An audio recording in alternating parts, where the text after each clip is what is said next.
خداوند آپ کے ساتھ ہو۔ آپ کے ساتھ بھی ہو۔ ہمارے لیے آج کی پاک انجیل مقدس یوحنا کے مطابق اے خداوند تیری تمجید ہو۔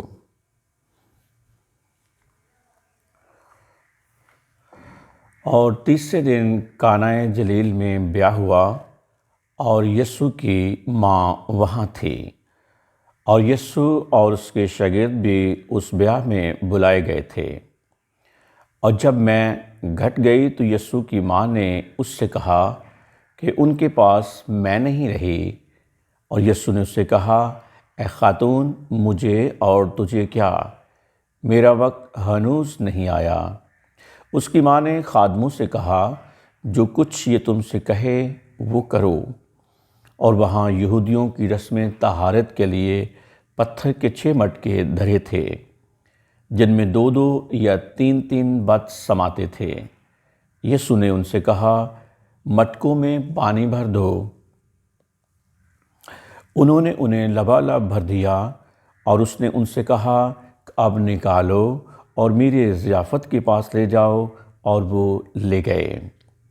جب میرے ضیافت نے وہ پانی چکھا جو میں بن گیا تھا اور نہ جانتا تھا کہ یہ کہاں سے آئی ہے، مگر خادم جنہوں نے وہ پانی نکالا تھا جانتے تھے، تو میرے ضیافت نے دلہا کو بلایا اور اس سے کہا کہ ہر شخص پہلے اچھی مے خرچ کرتا ہے، اور معمولی اس وقت جب کہ سب خوب پی چکے، مگر تو نے اچھی مے اب تک رکھ چھوڑی۔ نشانوں کا یہ شروع یسوع نے کانہ جلیل میں کیا، اور اس نے اپنا جلال دکھایا، اور اس کے شاگرد اس پر ایمان لائے۔ اس کے بعد وہ اور اس کی ماں اور بھائی اور اس کے شاگرد کفرنہوم میں گئے، مگر وہاں بہت دن نہ رہے۔ پاک انجیل کے وسیلے سے ہم سب کے گناہ معاف کیے جائیں۔ اے مسیح تیری ستائش ہو۔ گڈ مارننگ پیارے بھائیوں اور بہنوں، آج ہم سال کے دوران میں دوسرا عام اتوار منا رہے ہیں، اور آج کی عبادت میں جو پہلی تلاوت لی گئی ہے وہ اشعیاء نبی کے صحیفہ میں سے لی گئی ہے۔ اس کے 61 باب میں سے پہلی 5 آیات جو کہ ہیں وہ آج ورد کی گئی ہیں۔ لکھا ہے کہ صہیون کی خاطر میں چپ نہ رہوں گا، اور یروشلم کی خاطر میں آرام نہ کروں گا، جب تک اس کی راستی نور کی طرح نہ نکلے۔ اور جس طرح دلہا دلہن سے خوش ہوتا ہے، اسی طرح تیرا خدا تجھ سے خوش ہوگا۔ دوسری تلاوت مقدس پولس رسول کے خط پہلے کرنتھیوں میں سے لی گئی ہے، اس کے 12ویں باب میں سے۔ اس میں بتایا گیا ہے کہ ہر کسی کو روح کا ظہور فائدہ کے لیے دیا جاتا ہے، جو اپنی رضا کے مطابق ہر ایک کو بانٹ دیتا ہے۔ اور آج کی پاک انجیل یوحنا کی انجیل میں سے اس کے دوسرے باب میں سے لی گئی ہے، جس میں ہم کانہ جلیل کی مشہور شادی کا ذکر سنتے ہیں، جس میں مسیح خداوند اپنی اعلانیہ زندگی کا پہلا معجزہ کرتا ہے، جس میں مسیح خداوند نے پانی سے مے بنا کر اپنی پریکٹیکل زندگی کا آغاز کیا ہے۔ یوحنا کی انجیل کا یہ بہت خوبصورت اور شاندار اقتباس ہے، جو صرف یوحنا کی انجیل میں ہی ہمیں ملتا ہے۔ ہم دیکھتے ہیں کہ یسوع اس معجزہ کے ذریعے اپنی الہی قدرت کا اظہار کرتا ہے، اور جہاں وہ اپنی الہی قدرت کا اظہار کرتا ہے، اسی وقت وہ اپنے ماں کی سفارش پر معجزہ کرنے کے بعد اپنے بشر ہونے کا بھی ثبوت دیتا ہے۔ یوحنا کی انجیل کے لکھے جانے کا بنیادی مقصد یہی ہے کہ ایمان پیدا کیا جائے کہ یسوع جو مریم کا بیٹا ہے، یسوع جو ناصرت کا رہنے والا ہے، در حقیقت وہ المسیح ہے۔ کانہ جلیل میں بیاہ ہوا تو لکھا ہے کہ یسوع کی ماں وہاں موجود تھی، اور یسوع اور اس کے شاگرد بھی اس ضیافت میں، اس بیاہ میں، اس شادی میں مدعو کیے گئے تھے۔ اور ہوتا کیا ہے؟ ہوتا کچھ یوں ہے کہ اس ضیافت کے دوران فیملی کی مے کا ذخیرہ جو کہ ہے وہ ختم ہو جاتا ہے۔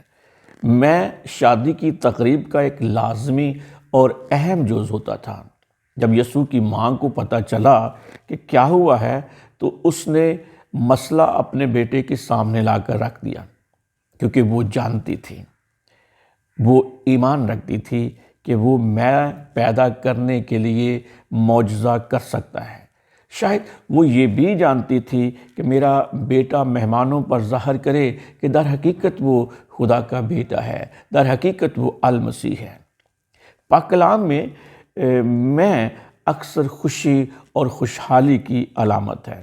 جب مقدسہ مریم نے ان سے کہا کہ ان کے پاس میں نہیں رہی، اس سارے پس منظر میں، اس سارے منظر میں ہم دیکھتے ہیں کہ ایسا کچھ نہیں کہا کہ جس میں اس نے اپنے بیٹے کو حکم دیا ہو، بلکہ وہ چاہتی ہے کہ اس مقام پر وہ جو بھی کرے اپنے طریقہ کار سے کرے۔ مقدسہ مریم اس مقام پر نئی حوا کا کردار ادا کرتی ہے۔ پہلی حوا محض نسل آدم کی ماں تھی، لیکن مقدسہ مریم ان سب کی ماں ہے جو خدا کے فضل کی بدولت اور یسوع المسیح پر ایمان کی بدولت ہمیشہ کی زندگی رکھتے ہیں۔ اس جگہ ہم اس کو بڑے پردے پر دیکھتے ہیں کہ جب مقدسہ مریم نے کہا کہ ان کے ہاں میں نہیں رہی۔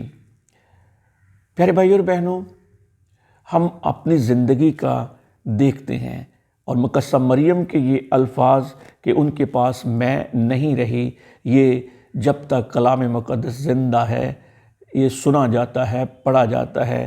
یہ فکرہ ہم سبوں کے لیے ماں اپنے بیٹے کے حضور سفارش کر رہی ہے۔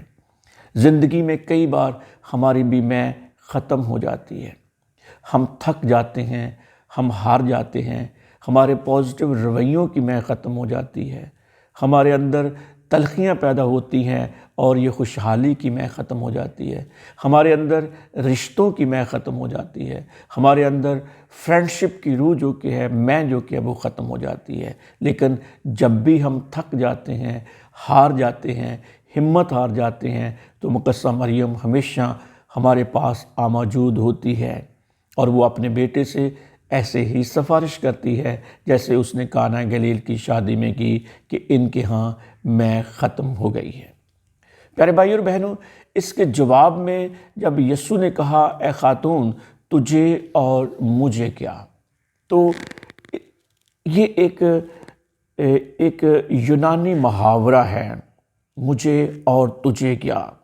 یہ ایک یونانی متن ہے جس کا ترجمہ کیا ہے، جس سے بعض مفسرین کی رائے کے مطابق یہ مراد ہے کہ مجھے تجھ سے کیا کام، یعنی مجھے رہنے دے، میرے کام میں دخل نہ دے۔ مسیح نے اس بات پر اپنی ماں کا ایمان آزمایا ہے، جس طرح اس نے کنانی عورت کا ایمان جانچا تھا۔ مریم کا ایمان اس بات سے بالکل نہ ہلا بلکہ بڑھ گیا۔ چنانچہ اس نے خادموں کو فرمایا کہ جو کچھ یسوع تم سے کہے وہ کرو، اور مسیح اپنی ماں کی سفارش پر اپنی حیات کا یہ پہلا معجزہ کرتا ہے۔ خداوند نے اپنی ماں کو جواب دیا۔ اس جواب میں ہمیں بڑی سرد مہری اور غیریت معلوم ہوتی ہے، لیکن وہ اتنا سخت نہیں جتنا ہمیں معلوم ہوتا ہے۔ ہمارے لفظ خاتون کی مانند ہے جو احترام کا لقب ہے۔ اس طرح یسوع المسیح نے ظاہر کیا کہ اپنے الہی مشن کو پورا کرنے کے سلسلے میں وہ اپنی ماں کی ہدایت کا پابند نہیں بلکہ پورے اور کامل طور پر اپنے آسمانی باپ کی فرما برداری کرتا ہوں۔ یوحنا کی پوری انجیل میں مقدسہ مریم کا نام نہیں لیا گیا۔ یوحنا انجیل نویس کی خوبصورتی یہی ہے کہ یسوع کی پبلک منسٹری کا آغاز اور اختتام بھی اسی خاتون کی موجودگی سے کرتا ہے۔ اے خاتون تجھے اور مجھے کیا، آج اس نے آغاز کیا، اور پھر اختتام بھی صلیب پر لٹکے ہوئے اس نے کہا اے خاتون دیکھ تیرا بیٹا۔ یوحنا شاگرد کی معرفت مقدسہ مریم ہم سب کی ماں بن گئی، اور اس وقت یسوع نے فرمایا کہ میرا وقت ہنوز نہیں آیا۔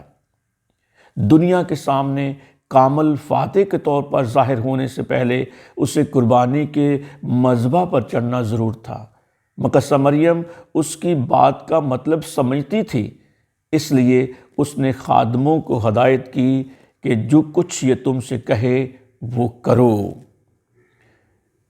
یہ الہام ہے بیٹے کے بارے میں، ماں کی نصیحت، اور ہم سب کو حکم ہے کہ اب اس کے بعد کوئی دوسرا چارہ نہیں ہے، کوئی دوسرا ہادی نہیں ہے، کوئی دوسرا مرشد نہیں ہے، کوئی دوسرا نام نہیں بخشا گیا۔ اب فیصلہ دے دیا گیا ہے کہ اب جو کچھ بیٹا ہمیں کہے گا ہمیں وہی کرنا پڑے گا، زندگی کو آگے لے جانے کے لیے، زندگی کی بہتری کے لیے اور ابدی زندگی حاصل کرنے کے لیے۔ اب حکم صادر یہی ہوا ہے کہ جو کچھ بیٹا تم سے کہے وہ کرو۔ کیا خوبصورت ہے! بپتسمہ کے وقت اور پہاڑی پر دعا کرتے ہوئے جب آسمان پھٹتا ہے تو آواز آتی ہے کہ یہ میرا المحبوب بیٹا ہے، اس کی سنو۔ آسمان پر باپ کہہ رہا ہے کہ اب میرے بیٹے کی سنو۔ زمین پر زمینی ماں کہہ رہی ہے کہ جو کچھ یہ تم سے کہے وہ کرو۔ مقدسہ مریم کے یہ الفاظ ہم سب کے لیے خاص اہمیت رکھتے ہیں۔ غور کریں کہ اس نے خادموں سے یہ نہیں کہا کہ میری یا کسی انسان کی بات مانو، بلکہ اس نے براہ راست یہ کہا ہے کہ جو کچھ یہ تم سے کہے وہ کرو۔ پیارے بھائیوں اور بہنوں، ان کی توجہ اس نے خداوند یسوع المسیح کی طرف مبذول کروائی کہ وہی ہستی ہے جس کا حکم ماننا لازم ہے۔ خداوند یسوع المسیح کی تعلیمات ہمیں نئے عہد نامہ کے صفحات میں دی گئی ہیں۔ جب ہم بائبل مقدس کا مطالعہ کرتے ہیں تو ہمیں مقدسہ مریم کے یہ الفاظ یاد رکھنے چاہیے، ہمیشہ یاد رکھنے چاہیے کہ جو کچھ یہ تم سے کہے وہ کرو۔ جس جگہ بیاہ ہو رہا تھا وہاں پتھر کے 6 مٹکے رکھے ہوئے تھے، جن میں 2 یا 3 بت سماتے تھے، یعنی 2 یا 3 من پانی رکھنے کی گنجائش تھی۔ اس کے بعد یسوع نے ان سے کہا کہ مٹکوں میں پانی بھر دو۔ اس کے بعد اس نے وہ کام کیا جو کوئی انسان کبھی نہیں کر سکتا، یعنی پانی کو میں بدل دیا۔ مٹکوں کو شاگردوں نے نہیں بلکہ خادموں نے بھرا تھا۔ جب میرے ضیافت نے اس پانی کو چکھا تو جان گیا کہ کوئی غیر معمولی بات ہوئی ہے، اور اس کے شاگرد اس پر ایمان لائے۔ بے شک ایک مفہوم میں وہ پہلے ہی ایمان لے آئے تھے، مگر ان کا ایمان مضبوط اور ان کا اعتقاد مزید پختہ ہو گیا۔